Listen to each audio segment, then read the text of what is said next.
Viral di media sosial, pria asal Kediri, Jawa Timur, Agung Ristama, memberi kejutan kasur untuk orang tua. Kisahnya yang diunggah di akun TikTok @agungristama, Kamis tanggal 6 Mei tahun 2021 mendapat sejumlah tanggapan yang positif.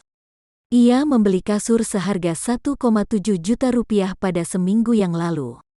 Keinginan untuk membelikan kasur tersebut ternyata sudah ada sejak kecil. Sebab, sang ibu dari dulu ingin mempunyai kasur empuk seperti yang dimiliki para artis.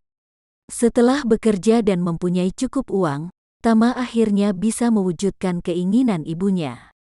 Setelah uangnya sudah ngumpul berkat main TikTok, jadi saya belikan kasur diam-diam, ujarnya saat dihubungi tribunnews.com, Jumat tanggal 14 Mei tahun 2021.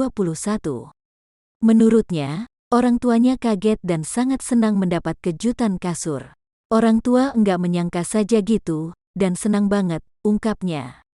Karena memang baru pertama kali ini bisa punya kasur empuk yang diinginkan dari dulu.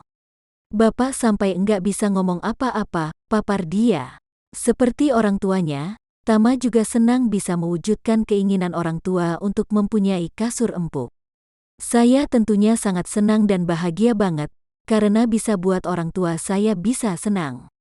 Rasanya itu enggak bisa diungkapkan sama kata-kata kalau lihat orang tua bahagia dan tertawa karena kita, jelasnya.